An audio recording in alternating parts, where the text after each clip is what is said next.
Halloween is supposed to be a night of innocent scares, plastic skeletons, fake cobwebs, children giggling in superhero costumes. It's a night where monsters are make-believe and fear is just for fun. But on October 31st, 2012, in a quiet Michigan trailer park, something truly evil walked through an unlocked door, and an unsuspecting family preparing for trick-or-treating like any other would be forever shattered by someone they never thought to fear. Crime, conspiracy, cults, serial killers, and murder, all things that I love to consume, and I know you do too, you sick, twisted, beautiful, intellectually minded freak. Today we're doing a little bonus episode, a little mini bonus episode, because it is spooky season, and what is spookier than real life monsters? Literally nothing. But this case is... it's a doozy. So without further ado, let's unbuckle our seatbelts, go Mach 5 down the highway, slam on the brakes, and bust through this windshield into this Halloween crime case together.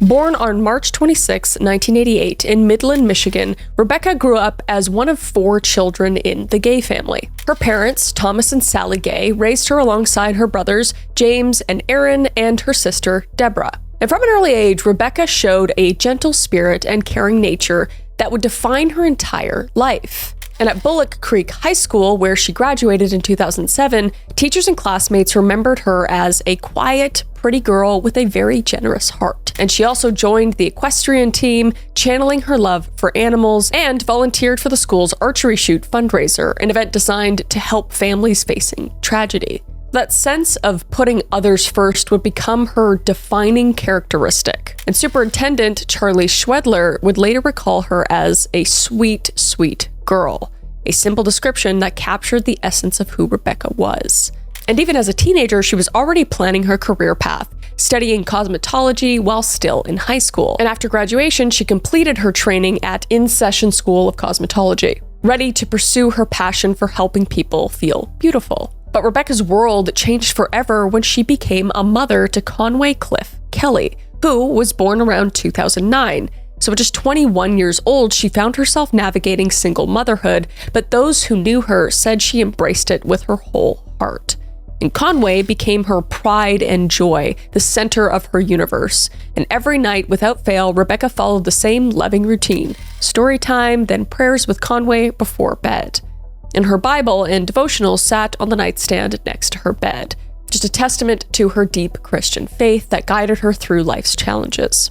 And her family would describe her as totally devoted to her son and very family-orientated, caring for others before herself. She was a very hands-on mother who made sure Conway felt loved and secure despite the challenges of single parenthood.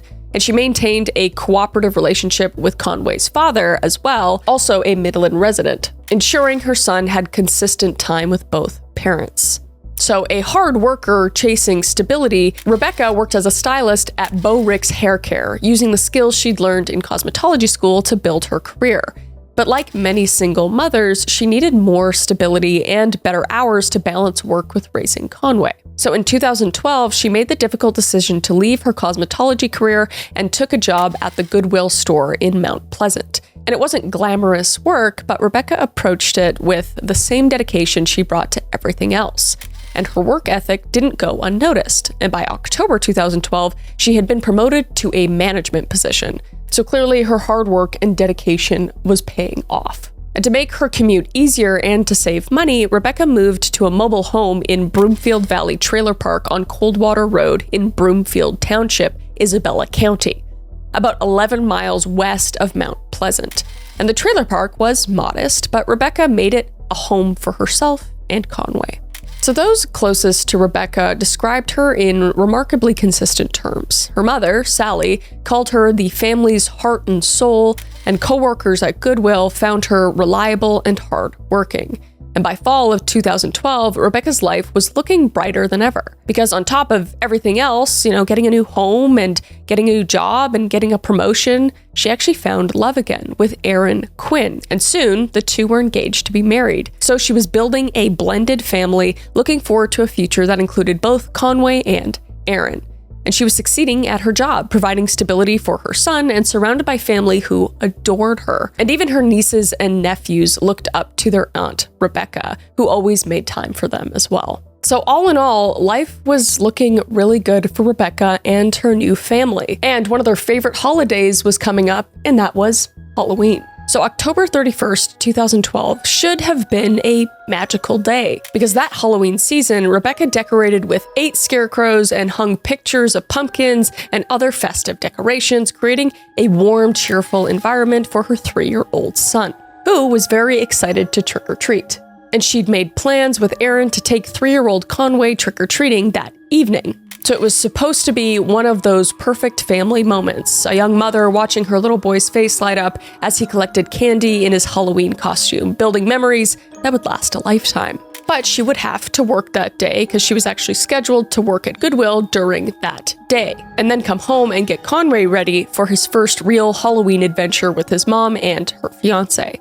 And she had the whole costume ready and the plans were set. But unfortunately, Rebekah never made it to work on October 31st, 2012. So when Rebekah didn't show up for her shift at the Goodwill store that Halloween morning, her coworkers knew immediately something was wrong. Because this wasn't like her. Rebekah was reliable, dedicated, never one to miss work without calling. So concerned, a coworker drove to her trailer in the Broomfield Valley Trailer Park to check on her. And what they found was unsettling. Rebekah's car was still there. The door to her mobile home was unlocked, and her purse sat on the counter, completely untouched. And Rebekah was gone, and so was her 3-year-old son, Conway. In the eerie silence where there should have been the sounds of a mother and child preparing for Halloween sent chills through everyone who learned it. So police were called immediately, and the Isabella County Sheriff's Department launched a missing persons investigation. And deputies began canvassing the trailer park area, knocking on doors, asking neighbors when they'd last seen Rebekah, and the timeline they pieced together was thin, because she'd last been seen the previous evening, October 30th. And now, more than 12 hours later, she had vanished without a trace. So as word spread through the small community, concern turned to fear. And Pastor John D. White, who was engaged to Rebekah's mother, Sally Gay, stood before his congregation at Christ Community Fellowship Church and asked the 14 members to pray for Rebekah's safe return. And Sally Gay, Rebekah's mother, was just beside herself with worry, desperately hoping her daughter would walk through the door at any moment. And then came a small relief in a growing nightmare. And Conway was actually found safe by John White.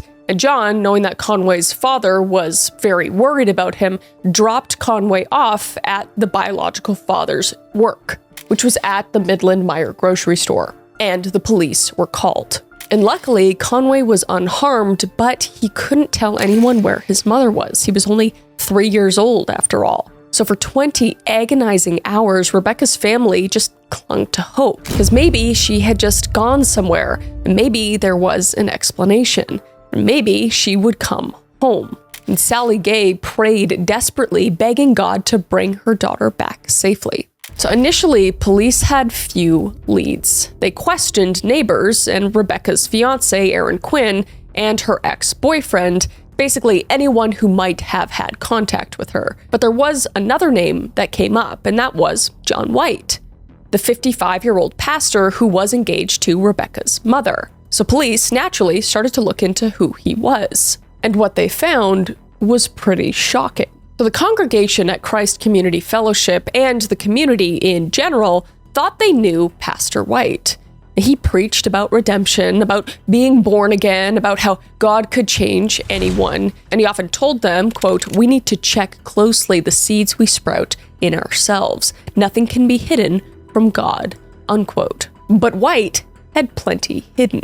So born 1957, John Douglas White had spent time in the Navy and worked as a long-haul trucker before his life took a violent turn. return. And his first known attack came in 1980 when he was just 22 years old. Living in Battle Creek, Michigan, and married at the time, White invited a 17-year-old neighbor, Teresa Etherton, to his basement to see his stock car racetrack set up. So she would come over and they would go down there, and then, without warning, he would attack her 15 times and attempting to strangle her. And as she lay there dying, White told her verbatim, "You're going to go now. I'm really sorry you had to go like this, but what the f***, you're just a woman." A f***ing monster. But luckily and miraculously, Etherton survived, hence why we got the verbatim quote. And White was luckily arrested and sent to prison, but unfortunately won an appeal on the grounds that his attorney hadn't raised an insanity defense. And incredibly, he was released in 1983 after serving just 2 years with 2 years of probation and mandatory mental health treatment. And one of the most terrifying things is that years later, Etherton was standing in line somewhere when she recognized a voice, turned around, and found White smiling at her. I feel so bad for this woman. And nothing happened, but just knowing that he is now free after serving only 2 years for trying to murder her was horrifying, because her attempted killer was free. But White would go on living his life, and he would actually get remarried and would go on to have his own children. But his violence toward women continued. And on July 11th, 1994, 26-year-old Vicki Sue Wall disappeared from Comstock Township, Michigan. And Wall actually worked at the same textile company where White did maintenance work. And the two were having an affair despite White having 2 children and another baby on the way with his wife. And surveillance footage showed Wall getting into White's black pickup truck at 3 a.m., and this would be the last time anyone saw her alive. And 6 weeks later, her badly decomposed body was found dumped in a rural area, not dressed except for a shirt and bra around her neck. And White refused to cooperate with police or take a lie detector test, but luminal testing revealed blood evidence in his truck. But with limited evidence, prosecutors offered a plea deal, and White pleaded no contest to involuntary manslaughter and received 8 to 15 years in prison. And while incarcerated, White made a chilling admission to a prison psychologist. And he said that he had persistent violent fantasies about killing women and having relations with their corpses. Who the f*** is it? Why? And just wait, because this is making me mad. Knowing a psychologist knew that and all this, and then just wait, it's about to get a lot worse. Because this critical information somehow never made it to the parole board or to the communities where he would later live. And he was released in 2007 after serving only 12 years for murdering someone. And White would just migrate north to Isabella County. And that is where he found religion and reinvented himself as a pastor.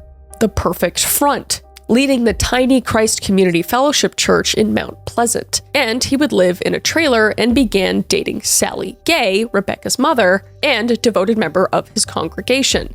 And Sally had no idea about the full extent of White's past, and neither did her daughter, Rebekah. And by 2012, White was engaged to Sally and had become a fixture in Rebekah's life, as he lived 1 street away and he often babysat her son Conway. And obviously he was going to become her stepfather. But all the while, those violent fantasies he confessed to the prison psychologist were still there, just waiting and simmering, and then hit a boiling point. Because White had inserted himself into the family's life in troubling ways, because he lived in the same trailer park just 1 street over from Rebekah, like I said. And neighbors reported seeing him frequently cutting through yards to get to her home.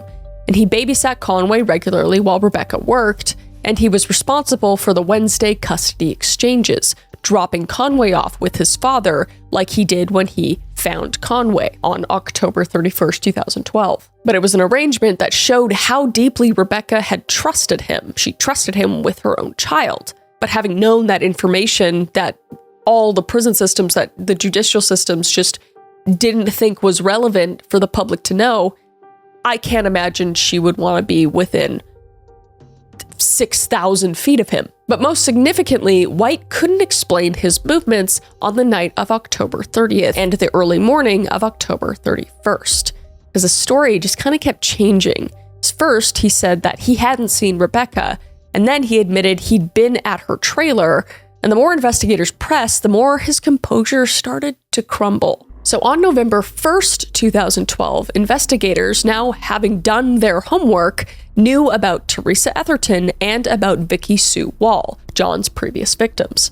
So they knew White had a pattern, and during interrogation, detectives played on White's religious persona, telling him that Rebekah's body would deteriorate in the cold, wet weather, and that her family deserved to give her a proper Christian burial. They just basically tried to appeal to whatever humanity might be left in him, which I don't think there is. He's a depraved, sadistic monster, but okay. But after intensive questioning and just not being able to come up with any sort of alibi, John Douglas White broke down and confessed to the details of the murder. And they were horrifying. So based on White's confession, physical evidence, and the investigation, prosecutors pieced together the timeline of October 30th to 31st, 2012. And this is the reconstruction of that night. So sometime in the late evening of October 30th, White sat in his trailer drinking beer and watching And for those of you who don't know what that is, basically it is, inappropriate videos of people having relations with other people that aren't alive. It is the sickest thing in the world. And he's just watching it casually, just feeding his long-held fantasies about sex with dead women. But as we know, these weren't new desires because he confessed them to the prison psychologist years earlier, but now he decided to act on them. So in the early morning hours of Halloween, White walked the short distance to Rebekah's trailer, and he knew she would be asleep at this point. And he knew Conway was there as well, most likely asleep.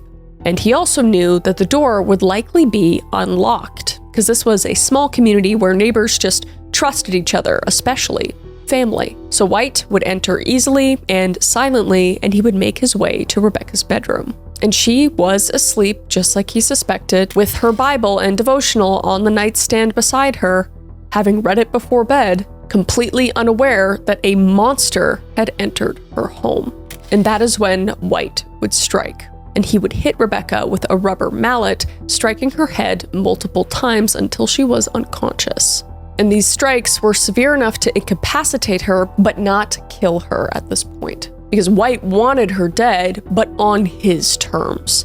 And he then produced a zip tie, something he had brought with him, showing premeditation, and he would wrap it around her neck and pull it tight. And that is how Rebekah Gay, at 24 years old, a single mother to Conway, and daughter of Sally Gay, died in her own bed, and it would be from asphyxiation. And that is when White would do the unthinkable, and he would remove Rebekah's clothing and do what he was watching previously that I'm not going to talk about because you can put that together on your own. But he would claim while confessing that he didn't remember exactly what happened, but it is heavily believed that he acted out on those fantasies. And when he was done, he wrapped her body in something from the trailer and dragged her out into the darkness. And he would dump her body in a ditch about a mile away behind some pine trees, leaving her exposed to the elements like she was nothing to him. And then, and this detail reveals the true depth of his depravity, White would return to Rebekah's trailer, because Conway, her son, was still sleeping, completely unaware his mother had just been murdered in the next room and dumped a mile away.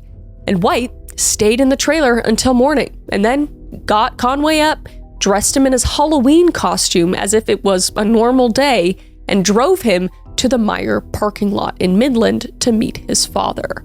And he handed over the child whose mother he had just murdered and acted like nothing had happened. So after getting the confession from John White, they would discover Rebekah's body in that shallow ditch behind a cluster of pine trees where John said she would be. And like I said before, it was approximately 1 mile from her mobile home. And he would leave her out there exposed to the cold October weather. and the medical examiner would determine she had been beaten in the head multiple times with a blunt object and with a zip tie that was tightened around her neck until she was deceased. And all of her clothing had been removed except for a shirt, and she had been dead for over 24 hours by the time she was found. So Isabella County prosecutor Larry Burdick initially charged White with first-degree murder, which could have resulted in life in prison without parole, because the evidence was overwhelming. White's confession, the body location he provided, his history of violence against women, and the physical evidence at the scene. However, in March 2013, White agreed to plead guilty to second-degree murder in exchange for prosecutors not seeking a life sentence. Just scummy little asshole. And this plea agreement meant White would face 29 to 60 years in prison.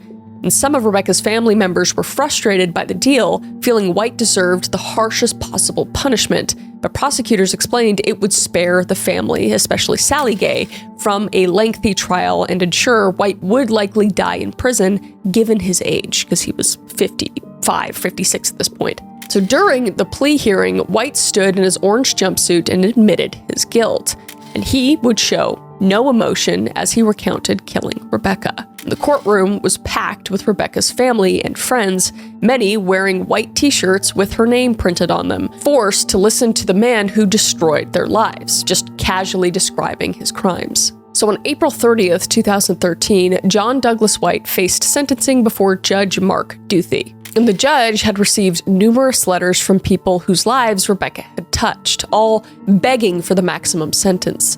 And Sally Gay, Rebekah's mother and White's former fiancé, spoke for 20 minutes, and her pain was palpable as she addressed the man she had once planned to marry, the man she had trusted with her daughter and grandson, saying, quote, "Rebekah was always kind to you. She spent time with you, defended you." And then she would describe her daughter as the heart and soul of the family, someone who had been stolen from them by a man they welcomed into their lives. And Rebekah's sister, Deborah, also spoke, making an impassioned plea for the creation of a violent offender registry, saying, quote, "My sister might be alive if she had known about White's violent history," unquote.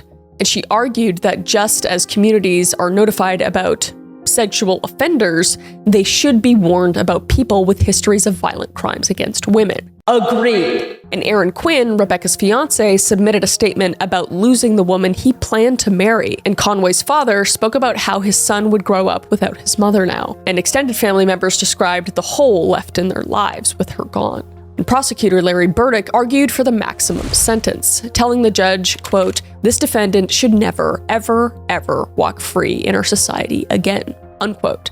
And White's attorney, James Paul, tried to argue for leniency, claiming White was remorseful and had been haunted by these fantasies, rather than actively embracing them. What the f***?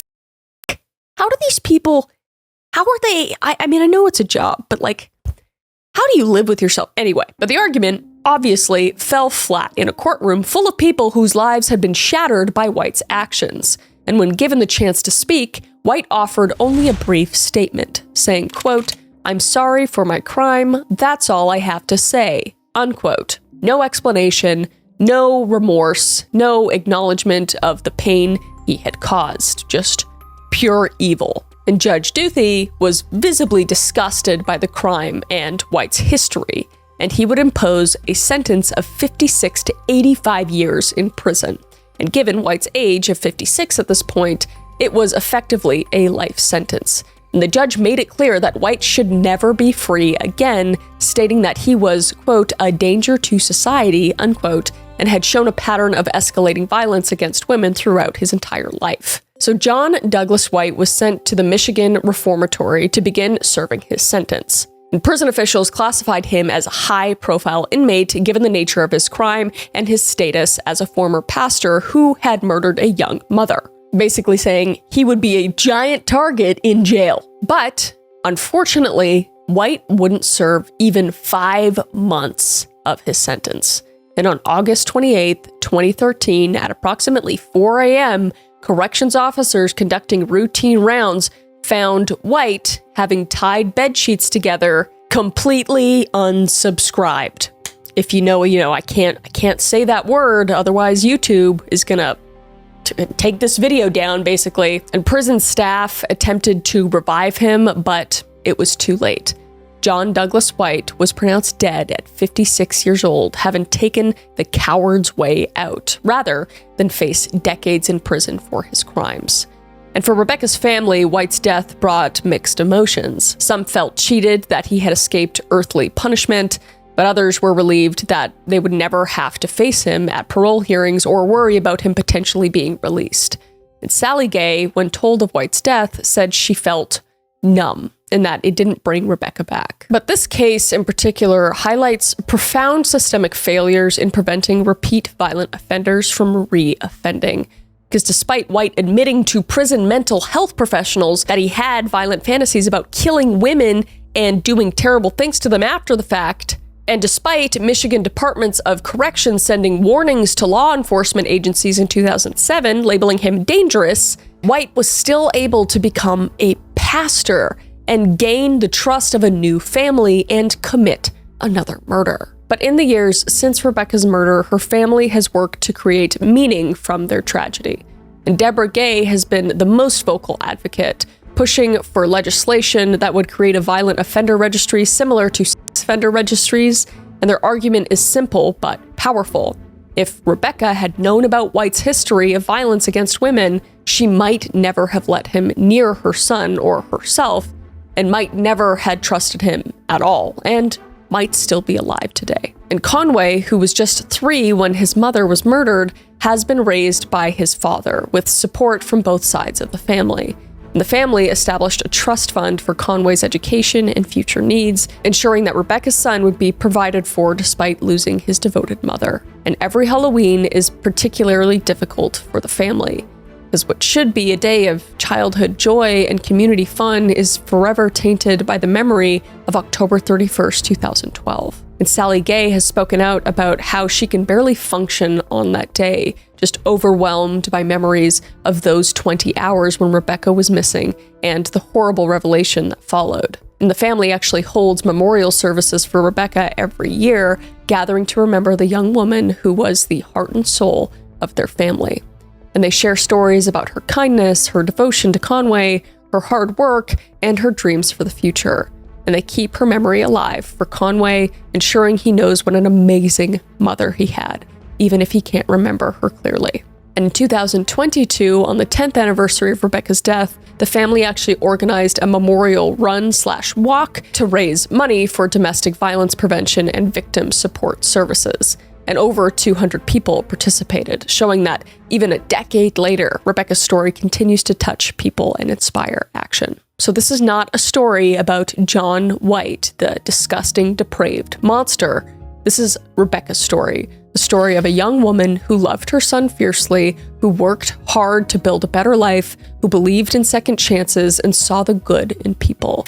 And she was a daughter who made her parents proud, a sister who was the heart and soul of her family, a mother who read bedtime stories and said prayers every single night, a fiance planning a future full of love, and an aunt who brought joy to 8 nieces and nephews who will grow up with only memories of her. Rebekah Gay deserved to watch her son grow up, and she deserved to marry Aaron Quinn, and she deserved to celebrate holidays with her family for decades to come. So let's choose to remember Rebekah Gay. She mattered, she was loved, and she should still be here. And that is it for today's video. I know it's shorter than normal. Let me know if you guys are okay with these types of episodes. Maybe I'll throw in little mini episodes here and there. Let me know what other cases you want me to dive into down below. I really appreciate you being here, and I hope you have a very, very, very safe and fun Halloween. And until next time, I will see your beautiful face, okay? Stay safe out there.